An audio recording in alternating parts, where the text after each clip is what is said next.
वो जो व्यक्ति है जिसे हम विष्णु शंकर जैन कह रहे हैं उसके पास तक पहुंचाओ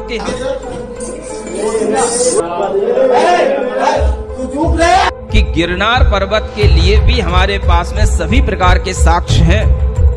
आप भी पूजा करो, लेकिन हमें भी पूजा करने से वंचित न रखा जाए। जब एक जैन व्यक्ति हिंदू समाज के साथ खड़ा हो सकता है तो क्या वह अपने जैन तीर्थों के लिए कुछ नहीं कर सकता?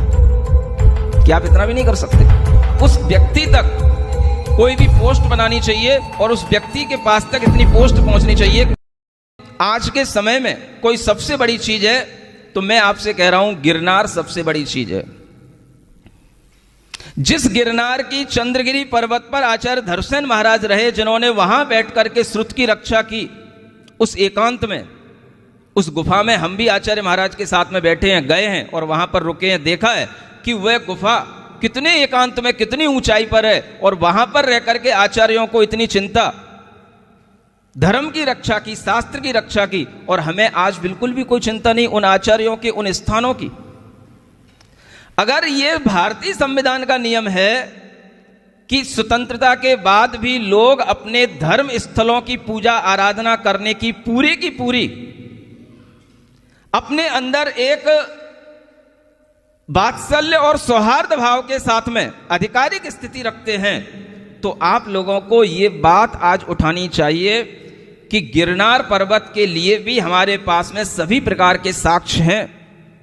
इतिहास, पुराणों की, ग्रंथों की पुस्तकें और जितने भी आर्कियोलॉजिकल डिपार्टमेंट होते हैं उन सबके अंदर इस बात को लिखा गया है कि वह भगवान नेमिनाथ के निर्वाण भूमि है, तीर्थ भूमि है, लेकिन उस स्थान पर भी आज हमारे लिए पूजा करने का और वहां पर हमें अर्घ चढ़ाने का अधिकार नहीं मिलता। इस बात की आपको एक एप्लीकेशन कम से कम, अगर आप सुप्रीम कोर्ट में दायर नहीं कर सकते हो तो कम से कम उस लॉयर तक पहुंचाओ। वो जो व्यक्ति है जिसे हम विष्णु शंकर जैन कह रहे हैं उसके पास तक पहुंचाओ कि हम जैन आपसे अपील करते हैं कि हम जैनों को यह अधिकार हमें वापस दिलाया जाए। क्या आप इतना भी नहीं कर सकते? हम कुछ ये नहीं मांग रहे हैं कि वहां पर कोई तोड़फोड़ की जाए, वहां पर हमें कोई नया मंदिर बनाना है, कि वहां पर किसी का मंदिर मिटाना है। आपको अगर पूजा करनी है आप भी पूजा करो, लेकिन हमें भी पूजा करने से वंचित न रखा जाए। जब एक जैन व्यक्ति हिंदू समाज के साथ खड़ा हो सकता है और सभी हिंदू समाज के इतने बड़े बड़े तीर्थों की रक्षा करने का प्रावधान सामने ला सकता है और इतनी बड़ी बड़ी अदालतों में पेशी करवा सकता है, अपील करा सकता है, तो क्या वह अपने जैन तीर्थों के लिए कुछ नहीं कर सकता?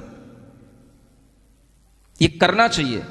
और उस व्यक्ति तक आजकल सब सुविधाएं हैं, मोबाइल पर सबके नंबर मिलते हैं, सबके लिए कोई भी पोस्ट बनानी चाहिए और उस व्यक्ति के पास तक इतनी पोस्ट पहुंचनी चाहिए कि उसका दिमाग में आ जाए कि हाँ, अगर हम दूसरे हिंदू समाज के लिए इतना कर सकते हैं तो हम जैन हैं तो जैन समाज के लिए भी कुछ करें। तो उनके लिए भी ये करने का प्रावधान वो आपको कोई ना कोई अच्छी हिदायत देंगे जिसके माध्यम से आप वो काम अच्छे ढंग से कर सकोगे। हमें इतना ज्यादा साम्य भाव या शांत भाव नहीं रखना चाहिए कि हम अपने तीर्थों को खोते चले जाएं और शांति से बैठे बैठे मुस्कुराते रहते चले जाएं, भैया ठीक है तुम लूटते जाओ हम बनाते जा रहे हैं। आज यही हो रहा है। आप लोग थोड़ा सा अपने आप को जागृत करें और ये जागृति का समय है।